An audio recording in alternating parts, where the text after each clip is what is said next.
अस्सलाम वालेकुम बुजुर्गों, दोस्तों और साथी नाजरीन। इस हफ्ते के फिक्र नज़र प्रोग्राम में आपका इस्तकबाल है। 130 करोड़ अवाम हिंदुस्तान की आबादी है। क्या ये सब आबादी भक्त है या ऐसे हो गए हैं कि इनके ऊपर मोदी को इतना यकीन हो चला है कि वो मोदी के तरफ आने वाले हैं?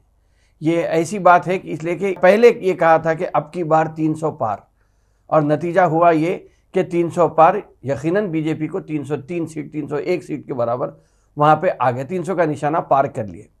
अब की बार कहा जा रहा है कि 370 बीजेपी को, और एनडीए 400 पार होने वाली है। मैं समझता हूँ कि इन सब दावों के पीछे हिंदुस्तान की आवाम कितनी है ये तो अलग मसला है, लेकिन शायद ऐसा लग रहा कि ईवीएम अगर है तो फिर ये मुमकिन भी हो सकता है। मगर आवाम का जिस तरीके से जो रुझान है वो कभी भी बदल सकता है। हमने तेलंगाना के इलेक्शन में भी देखा है, जहाँ पे कांग्रेस की कोई बात नहीं कर रहा था और कांग्रेस आज हुकूमत में आके वहाँ पे बैठ गई है। यकीनन एक झटका था इंडिया इत्तेहाद को देने का, जहाँ पे 3 जगह पे छत्तीसगढ़, मध्य प्रदेश और राजस्थान में जो भी हुआ उसमें परसेंटेज वोट तो कम नहीं हुआ कांग्रेस का, लेकिन कांग्रेस को शिकस्त का मुंह देखना पड़ा। लेकिन ऐसा लग रहा कि अब आवाम 2 महीने में क्या करती है ये कभी भी कुछ भी हो सकता है। मोदी साहब अगर ये कहते हैं कि 56 इंच का सीना है, और अगर ईवीएम ये कहता है कि ये अवामी मैंडेट नहीं है, या आवाम का राय दही का नतीजा नहीं है और ईवीएम का खेल है, तो मैं समझता हूँ कि इसमें कोई ज़्यादा ताज्जुब की बात नहीं होना चाहिए। अगर 370 पे इतना कॉन्फिडेंस था तो फिर नीतीश कुमार को अपने साथ लेने का जो बात थी, उससे यही अंदाज़ा होता है कि कहीं ना कहीं अंदर बीजेपी में भी या वज़ीर आज़म नरेंद्र मोदी के अंदर ही एक खौफ का माहौल यकीनन वहाँ पे दिख रहा है। लेकिन बताने के लिए ये काफ़ी है कि हमें 370 आ रहे हैं, या मोदी 3.0 की बात जो हो रही है, ये सब आवाम को अपने तरफ रुझाने की एक कोशिश हो रही है। मगर अंदर ही अंदर जो डर है, इसीलिए नीतीश कुमार को अपने साथ लेने की बात हो रही है या इंडिया इत्तेहाद को तोड़ने की बात हो रही है। वैसे अगर देखा जाए तो हैदराबाद में इस चीज़ को, जो बहुत ज़्यादा 370 की बात है या 400 पार का निशानी की बात है, हैदराबादी या दखनी ज़बान के मुहावरे के तौर पर अगर देखेंगे तो यहाँ ये कहा जाता है कि चोर की बुमड़ी सबसे आगे।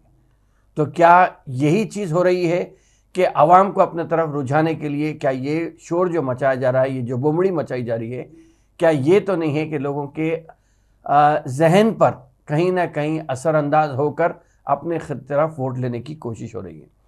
या ये भी हो सकता है कि चोर के हाथों में अगर चाबी दे दी जाए तो फिर चोरी कौन करेगा, ये भी एक बात है। लेकिन ईवीएम का जहाँ तक मसला है, मैं समझता हूँ कि ईवीएम के मसले पे ज़्यादा यहाँ बोलना या किसी पर भी कोई भी प्लेटफॉर्म पे बोलना सही नहीं है, क्योंकि ईवीएम के ऊपर लोगों ने, कई लीडर्स ने सुप्रीम कोर्ट में अपनी दरख्वास्त दी है और सुप्रीम कोर्ट में ये मसला चल रहा है। तो ईवीएम रहेगा या बैलेट पेपर पर रहेगा, ये तो कोर्ट का फैसले के बाद ही पता चलेगा। मगर 400 पार पर यही कहूँगा कि फ़िरका परस्ती को बढ़ाओ और राम के नाम से वोट का चंदा वसूल करने वालों को कुछ ना होने पर भी ऐसा लग रहा है कि उन्होंने 35 या 33 से 37% के बीच में अपने जो वोट है उसको इंटैक्ट करने के नाम पे, राम का नाम हो या किसी और का नाम हो, बहरहाल अपने वोट को सॉलिडिफाई करने की एक कोशिश हो रही है। इसीलिए 370 की बात आई ताकि कश्मीर से 370 को जोड़ा जाए, और 400 पार की जो बात आई वो राजीव गांधी के रिकॉर्ड को तोड़ने की या तीसरी मियाद में जानने की कोशिश हो रही है। लेकिन अगर हिंदू मुस्लिम एंगल को छोड़ के अगर देखा जाए तो 9 सालों में या 10 सालों में क्या हुआ, अगर इसका अंदाज़ा लगाए तो मैं समझता हूँ कि लोग आज हिंदू मुस्लिम एंगल को बाजू रखकर ये सोचने पे मजबूर हो गए हैं, या ये हालात उनके ऐसे हो गए हैं कि ये सोचने पे उन्हें मजबूर कर रहे हैं कि हिंदू मुस्लिम से ज़्यादा बेरोज़गारी, महंगाई, तालीम, सेहत, पीने का पानी, सड़क, ऐसे मसाइल के ऊपर है तो लोग सोचने पे मजबूर हो गए हैं कि क्या यकीनन 10 साल में कुछ बदला है या विकास घूम गया है और 15 लाख रुपए मिले नहीं हैं। लेकिन अभी भी ये बात हो रही है कि हलाल हिजाब, लव जिहाद पर इन सब चीज़ों को फौकियत दी जा रही है। मगर लोग कहीं ना कहीं हलाल, हिजाब, लव जिहाद ऐसे चीज़ों को छोड़कर कर्नाटका में अपना जो जहन था वो बता दिए हैं। यकीनन देखा जाए तो आज जो लोग कमाई कर रहे हैं, जिसकी सैलरी है, उनका तकरीबन 40% के करीब यहाँ पे हिस्सा इनकम टैक्स में या सेल्स टैक्स में या जीएसटी में कहीं ना कहीं ये चीज़ चले जाती है। लेकिन 9 साल में एक बात आई थी कि ना खाऊंगा ना खाने दूंगा, लेकिन खा रहे या नहीं खा रहे ये बात अपनी जगह है। लेकिन ये ज़रूर है कि आज आम आदमी, आम हिंदुस्तानी अपने खाने को लेके परेशान है। और एक आम आदमी जो बिल्कुल 9 साल 10 साल पहले कुछ नहीं था, जिसका नाम आज दुनिया के अमीर तरीन लोगों में लिया जा रहा है, चाहे एयरपोर्ट हो या समंदर के पोर्ट्स हों, कहीं पर भी हो, आज अडानी का बोला जा रहा है। अंबानी कभी हुआ करते थे, लेकिन आज अडानी ऐसा आदमी बन गया है जो खाऊंगा ना खाने दूंगा बोलने वालों के लिए एक मिसाल है कि वो नहीं खाए तो कोई कुछ नहीं होगा, लेकिन अडानी बड़ा आदमी बन गया है, यही काफ़ी है। वैसे भी अगर देखा गया तो व्हाट्सएप की यूनिवर्सिटी में जो झूठ को मैन्युफैक्चर किया जा रहा है, जो तैयार किया जा रहा है और उस पर इस तरीक़े से थोपा जा रहा है झूठ को कि ये झूठ बता कर 140 करोड़ लोगों को 80-20 का मैच दिखा के बंदर बांट करके हिंदुस्तान में इस तरीक़े की नफ़रत फैलाई जा रही है, जिसमें हिंदू और मुसलमान अलग अलग हैं, या हिंदू, मुसलमान, दलित, पिछड़े सब एक अलग अलग खानों में सबको बांट दिए हैं। अब इसका मॉडल ये है कि गुजरात मॉडल। अगर गुजरात की बात करेंगे तो गुजरात के लोग उमूमन बिजनेसमैन होते हैं और बिजनेसमैन कभी अपना नुकसान नहीं करता। अगर नुकसान कहीं पर भी हो जाता है तो कहीं ना कहीं फिर से अपने नुकसान की पाबजाई कर लेता है। और गुजरात मॉडल को बताकर दिल्ली में कर्नाटका की हुकूमत के नुमाइंदे चीफ मिनिस्टर सिद्धरामैया और deputy chief minister DK Shivakumar आज जंतर मंतर पर अपने कैबिनेट रुफ़ा को लेकर ये बात कर रहे हैं कि दिल्ली साउथ इंडिया के साथ सौतेला सलूक कर रहा है। यकीनन वज़ीर आज़म ने कहा कि साउथ इंडिया नॉर्थ इंडिया की बात नहीं है, इंडिया एक मुल्क है और इस किस्म का भेदभाव नहीं करना चाहिए। लेकिन हकीकत में अगर देखा गया तो जुनूबी हिंद से माल तो ऐंठा जा रहा है, मगर देने की जब बात आती है तो हिस्सेदारी में नाइंसाफ़ी हो रही है।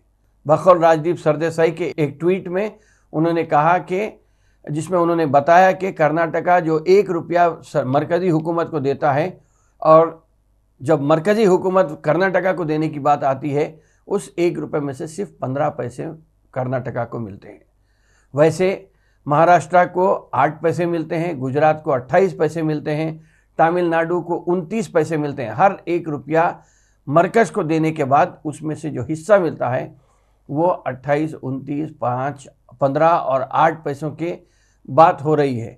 जबकि यही पैसा जो साउथ इंडिया से बटोरा जा रहा है वो यूपी को 2 रुपये 73 पैसे मिलते हैं और बिहार को 7 रुपये 6 पैसे मिलते हैं। साउथ इंडिया का पैसा नॉर्थ इंडिया में ज़्यादा खर्च हो रहा है। और साउथ इंडिया की अगर हम बात करेंगे तो सेक्युलर इंडिया के जो पैसा मिल रहा है मरकज़ी हुकूमत को, वो पूरा ऐसे काउबेल्ट में खर्च किया जा रहा है जहाँ पे फ़िरका परस्ती को इस तरह घोला गया है कि वो जहर के नाम पे वहाँ पे एक नंगा नाच हो रहा है। मैं ये कहूँगा कि मेहनत कर रहा है साउथ सेक्युलर इंडिया, जबकि जो खाना खा रहा वो हिंदुत्व का एजेंडा नॉर्थ इंडिया के लोगों को दिया जा रहा है। मोदी की तीसरी मियाद की बात करने वाले सबका साथ सबका विकास तो भूल गए, मगर अमल के मामले में मैं समझता हूँ कि साउथ इंडिया के साथ जो सौतेला सलूक हुआ है उसमें साउथ इंडिया को पैदल कर दिया। आज साउथ इंडिया जो जिस तरीके से परेशान है, साउथ इंडियन स्टेट्स जिस तरीके से परेशान है, उसको लेकर ऐसा लग रहा है कि सौतेला सलूक यकीनन साउथ इंडिया के साथ हो रहा है। महाराष्ट्र और कर्नाटका यकीनन नंबर 1 और नंबर 2 स्टेट्स है जहाँ से टैक्स कलेक्शन सेंट्रल गवर्नमेंट को सबसे ज़्यादा टैक्स दिया जाता है। अगर हम केरला की बात करेंगे तो केरला से जो फॉरेन रेमिटेंसेस केरला में आते हैं, केरला के लोग जो सबसे ज़्यादा मिडल ईस्ट में मुकीम हैं, वो जो पैसे केरला को भेजते हैं उससे केरला की मैशियत बहुत ज़्यादा सुधर गई है। तमिलनाडु की अगर हम बात करेंगे तो तमिलनाडु में फॉरेन रेमिटेंसेस भी आते हैं। इसके अलावा तमिलनाडु में जो इंडस्ट्रियल क्लस्टर है, ख़ास तौर पे कोयम्बतूर और इसके आसपास के इलाक़ों में, वहाँ से जो जो माल तैयार होता है वो एक्सपोर्ट होता है, तो उससे भी तमिलनाडु से भी बहुत ज़्यादा फ़ायदा है। बहरहाल फिर भी हुकूमत हिंद हो या निर्मला सीतारामन हो, यही कहते हैं कि हमने कर्नाटका को 3.5 गुना ज़्यादा पैसे दिए हैं। बात पैसे देने की नहीं है, बात 1 रुपये में 15 पैसे मिलने की बात है। तो अगर इन सब को देखा गया तो जो सौतेला सलूक हो रहा है उसमें कहीं ना कहीं लोगों में मैं समझता हूँ कि एक तब्दीली आ सकती है, जो 1-2 महीने में मैं समझता हूँ कि उसके लिए कोई वक्त की तयन नहीं है, लेकिन 1-2 महीने में भी ये तब्दीली आ सकती है। इसलिए कि आज हर हिंदुस्तानी अपने किसी एक्स्ट्रा खर्चे के लिए उसे खर्च लेना पड़ रहा है।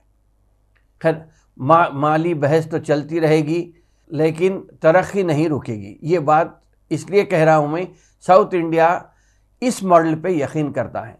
अगर हम तेलंगाना की ही बात करेंगे तो गवर्नर तमिलसाई सौंदरराजन ने अपने मुश्तरका असेंबली सेशन में खिताब करते हुए उन्होंने कहा कि तेलंगाना में फिलवक्त 10 से 12 फार्मा क्लस्टर्स आने वाले हैं।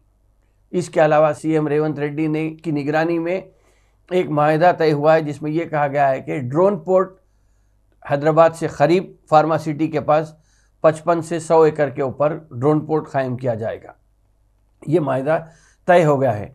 डी श्रीधर बाबू जो आईटी के वजीर हैं, उन्होंने कहा कि नई आईटी पॉलिसी यहाँ पे लाई जाएगी जिससे कि बहुत सारे लोगों को रोज़गार के मौके मिलते रहेंगे। इसी तरीके से चाहे वो साउथ इंडिया का, चाहे तेलंगाना हो या आंध्रा हो या कहीं पर भी हो, साउथ इंडिया एक स्लोगन पूरे हिंदुस्तान को ये दे रहा है कि तुम राम और रहीम के नाम पर लड़ते रहो, हम काम करते हुए तरक्की को अपनाते हैं। इस किस्म से तरक्की साउथ इंडिया में हो रही है। तो मैं समझता हूँ कि तरक्की अपनी जगह है, लेकिन ये स्लोगनरिंग जो हो रही है कि जहर फैलाने की जो कोशिश हो रही है, फिर भी मैं समझता हूँ कि जो अब जो राहुल गांधी की न्याय यात्रा चल रही है उसमें एक किस्म से तब्दीली आने का एक पॉइंट जो मिल रहा है वो ये है कि ख़ास तौर पे यूपी बिहार के लोग जो होते हैं वो फ़ौज में अपना मुस्तकबिल तलाश करते हैं। अग्निपथ की जो स्कीम वहाँ पे लाई गई है मोदी हुकूमत की तरफ से, 5 साल अगर आप फ़ौज में नौकरी करते हैं उसके बाद आपको फ़ौज से तो पत्ता कट जाएगा। आपको बाहर निकलना है फिर से एक रोज़ी रोज़गार तलाश करने के लिए। तो ये अगर आवाम के बीच में सही तरीके से जाता है तो फिर यूपी बिहार में एक बहुत बड़ी तब्दीली हो सकती है। और अगर यूपी बिहार की बात करेंगे तो 80 सीट एक रियासत में, 40 सीट एक रियासत में, तो 80 और 40 120 पार्लियामेंट्री हल्के इन इलाकों में हैं जहाँ के लोग फ़ौज में अपना करियर बनाना चाहते हैं। अब ऐसे लोगों को फ़ौज में जाने के बजाय रोक के 5 साल फ़ौज में काम करो, उसके बाद निकल के नौकरी तलाश करो, सिक्योरिटी गार्ड बनो। बहरहाल जो भी बनाने की बात हो रही है, इसका गुस्सा अगर पलटता है तो फिर 3.0 0.3 भी हो सकता है। बहरहाल इसी पर अपनी बात को ख़त्म करता हूँ। इंशाअल्लाह ताला आइंदा हफ्ते फिर मुलाकात होगी, फिर बात होगी। शुक्रिया, खुदा हाफिज़।